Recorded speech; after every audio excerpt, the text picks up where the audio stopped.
(2026년 7월 29일) 이정훈입니다.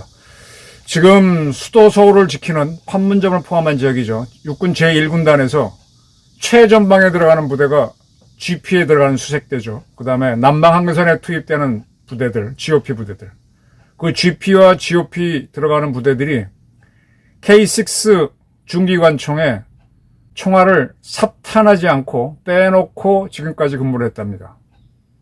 그런데 이거를 합참은 몰랐다는 겁니다. 지금 굉장히 이상한 사건이 벌어졌습니다. 전방지역에서는 중기관총에는 삽탄이 원칙입니다. 그리고 GP하고 GOP에 들어가는 병사들은 우리 K2 소총 같죠. 거기에도 탄창을 탁 끼워갖고 들어갑니다. 당연히 기관총도 총알을 꽂아놓고 있는 거죠. 근데 이 중기관총에 총알을 빼놓고 옆에 탄통을 놓고 거기다가 빼놓고 있었답니다. 이 지시를 누가 내렸는지가 지금 상당히 문제인 것 같은데, 지금 1군 단장이요, 한기성 중장입니다.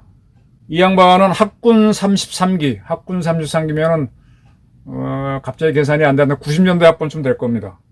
1군 단장으로는 처음 학군 출신입니다. 학군 출신으로 그동안 박세환 씨가 합참의장 지냈던가, 이 작전사령관제 됐던가, 이렇게 여러 사람이 나왔었는데, 어쨌든 학군 출신으로 1군 단장은 처음 된 사람인데, 이 양반이 취임하고 나서 GP와 GOP를 지키는 부대는 중기관총에 총알을 넣지 마라, 빼놓고 탄통에 넣고 대기만 해라, 이렇게 지시를 내린 걸로 보입니다. 이거를 그 상급 부대인 육군 지상작전사령부에는 알렸답니다. 지상작전사령부도 이걸 알고 그 자기 최고사령부는 이제 합참이니까 합참에 보고를 하지 않았습니다. 이게 도대체 뭐죠? 지금 합참의장은 공군이 하고 있을 겁니다. 육군이 자기 마음대로 최전방 부대, 지금 1군단만 그런 건지, 이쪽에 이제 서울 서쪽에 김포반도 쪽하고 인천에는 이제 수도군단이 지키는데, 수도군단은 한강이 휴전선 역할을 하니까 거기도 한번 봐야 되고, 그 다음에 1군단 옆에 거기 5군단인가요? 요즘 군단을 많이 해체하고 5군단을 한번 봐야 될 겁니다. 5군단도 그렇게 했는지. 그 옆에는 아마 2군단, 그 다음에 3군단 이렇게 될 텐데, 이 전선을 지키는 최전방 부대들이 특히 GP에서 12.7mm 중기관총 총알을 빼놓고 근무하겠다. 이건 난리죠. 지금 대한민국 군부가요, 굉장히 약해졌습니다. 이게 심각하게 보셔야 돼요. 이게 제가 김영삼이라는 사람을 계속 문제 삼고 있습니다. 제가 지금 한국의 구조적인 문제를 말씀드렸습니다. 이재명 대통령이 대한민국에 1조 달러를 투자해서 호남을 중심으로 반도체 AI 단지 만들자. 그리고 미국의 빅테크 4개 기업과 한국의 빅테크 4개 기업 합쳐서 또 1조 달러 투자해서 뭐 하자. 그러면 2조 달러가 투자되게 되면 좋긴 좋은데, 그러면 AI 반도체 과잉 공급으로 주가는 폭락한다. 이재명은 그게 대폭 올라서 될 줄 알았지만 안 된다라는 걸 설명을 드렸고, 지금 주가가 폭락해서 이 김용범 실장한테 책임을 묻자 말자, 이게 정치적 문제까지 되고 있습니다. 그와 마찬가지로 이 정치라고 하는 거는 구조를 봐야 됩니다. 지금 대한민국 군부가 왜 이렇게 망했느냐? 이거는 김영삼한테 책임을 물어야 되고 구조적으로 봐야 됩니다. 자, 지금 대한민국은요, 자유민주주의가 좋다는 체제로 48년도에 정부를 만들면서 그렇게 만들었습니다. 그런데 그런 체제를 우리가 소화하기에는 국민 수준이 못 따라갔죠. 문맹률도 높았고, 그러다가 이제 50년 전쟁을 당하니까 이 외교 안보권은 대통령한테 줬다라는 그 권한을 이용해서 이승만 대통령이 직접 통치를 하고, 그 다음에 대통령제로 이제 본격적으로 바꾸죠. 발췌개헌을 해서 바꾸고, 4.4 5.2개헌, 상당히 불법적인 방법이지만 대통령 권한을 강화하면서 독재를 하게 되는 거죠. 그래서 한국을 발전을 시킵니다. 그 독재에 대한 반발로 이승만 정권이 무너지고 4.19 다음에 민주당 정권이 들어섰지만 그들이 굉장히 무능했죠. 48년부터 50년까지 그때는 참 연합정권이었어요. 이승만은 당 없이 출마해서 대통령이 됐고, 한민당이 제일 많았다고 하지만 그것도 다수는 아니고, 원내에서 여러 정당이 섞여 있는데, 그 전쟁 기간 동안에 이승만이 자유당을 만들면서 딱 대통령 중심으로 끌고 나갔던 거죠. 그러면서 이제 우리 안보 문제가 해결되고, 안보 조약으로 이렇게 쭉 오다가 그게 이제 독재가 된다 해서 민주당 정권이 들어섰는데 민주당 정권은 뭐 경제도 못하고 안보도 못하니까 다시 군부 세력 박정희가 나와서 강력한 대통령제를 끌고 나가 버리죠. 그리고 박정희 대통령이 11.6으로 돌아가시니까 최규하가 이제 긴급조치를 다 해제하면서 김대중을 풀어주고 지학순 문익환 풀어주면서 서울의 봄 그런 사태가 벌어지고 그리고 이게 광주 사태로 5.18로 커지니까 그 와중에 일단 지학순 풀어주고 하는 그 와중에 브레이크를 걸었던 게 전두환 신군부 세력이 정승화 수상하다, 최규하 수상하다라고 하면서 12.12를 했고 그리고 이제 최규하와 동거 상태로 가다가 5.18이 터지니까 최규하가 감당을 못하니까 자기가 하야하겠다고 하면서 전두환이 들어서서 이제 다시 추스리게 되는 거죠. 사회정의 구현 뭐 이런 걸 내세우고 독재를 하면서 한 7, 8년 꽉 조이게 됩니다. 그리고 나서 87년도에 서울대 박정철 군 사망사건, 고문치사 사건을 계기로 시위가 일어나면서 6월 항쟁 끝에 6.29 선언을 하면서 육공이 들어서죠. 근데 그때 전두환이 상당히 영리했기 때문에 정권은 자기의 후계자인 친구 노태우가 받게 합니다. 근데 노태우는 전두환과 전혀 다른 육공 헌법에 의해서 권력을 유지합니다. 그러 하면서 그가 박정희 사후에 최규하가 긴급조치 풀어주고 못 풀어주고 하면서 서울의 봄을 만들었듯이 많은 걸 풀어주죠. 근데 그때는 대한민국이 상당히 성장이 있었기 때문에 올림픽도 치른 다음이고 견뎌내죠. 노사분규가 어마어마하게 일어나고 학생분규가 많았음에도 견뎌냅니다. 그러나 정치적으로는 어려워서 3당 합당을 통해서 JP하고 김영삼하고 합당을 해서 유지를 하는데 이 정권이 끝나고 권력교체 얘기가 되면서 민정당 직계가 아닌 김영삼한테 후계자를 주면서 김영삼이 당선은 되죠. 당선은 되는데 김영삼 씨가 계속 좌파로부터 공격을 당하게 되니까 금융실명제를 한다든지 또 군부를 급속도 약화시킨다고 하면서 하나회 해체를 주도하게 되죠. 그래도 노태우는 군부하고 충돌은 있었습니다.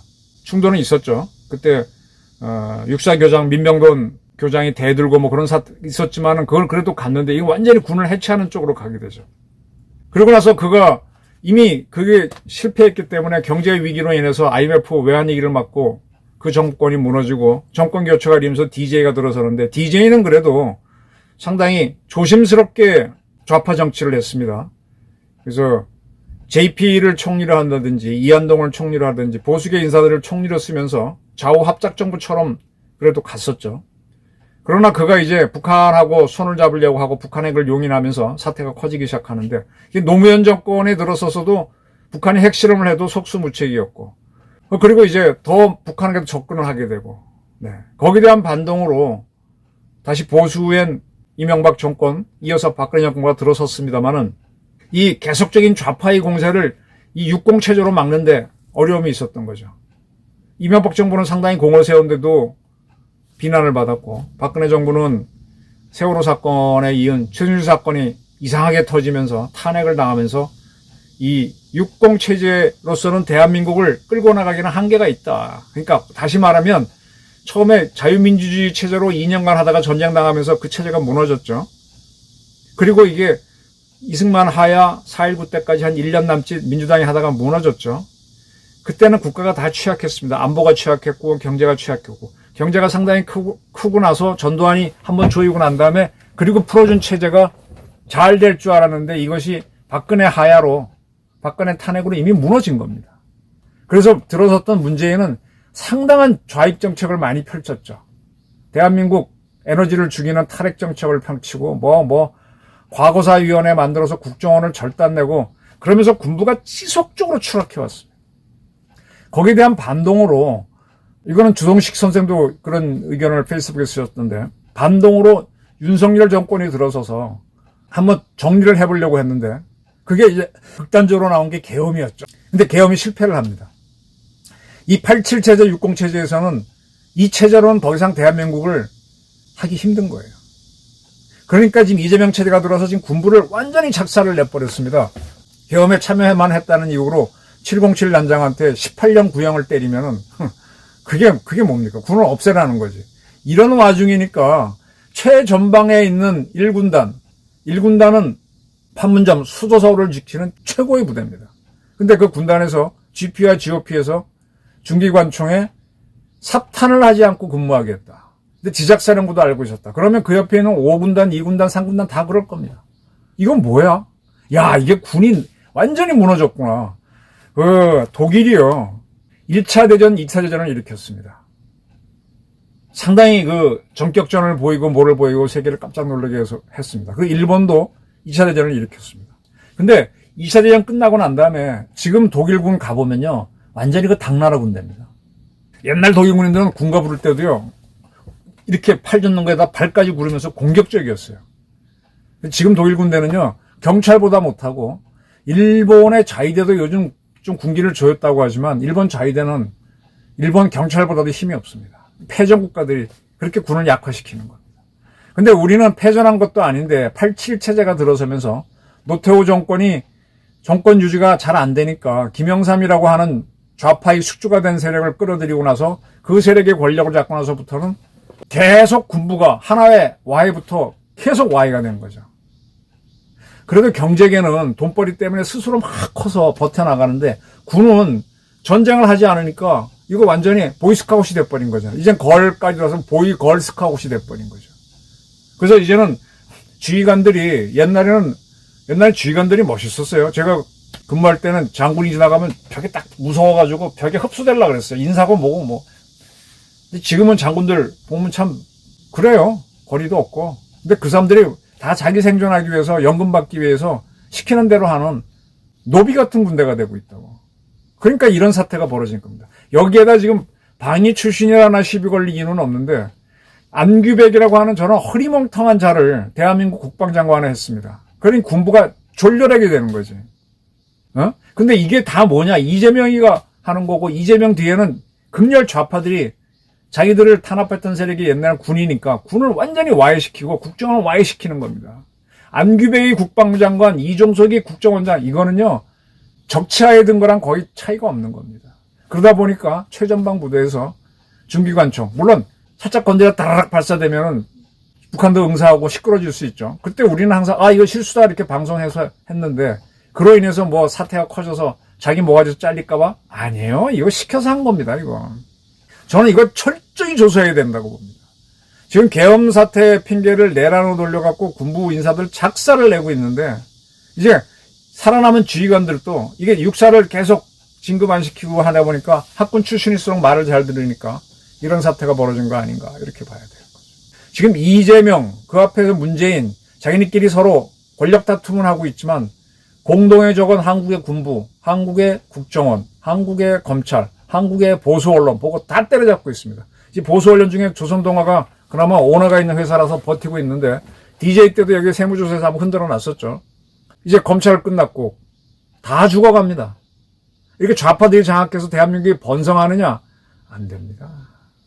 안 됩니다. 그게 안 된다는 거는 48년, 50년 체제, 그 다음에 60년, 61년 4.19 체제, 그 다음에 서울의 봄이라고 하는 79년, 80년 체제를 보면 다 드러나죠.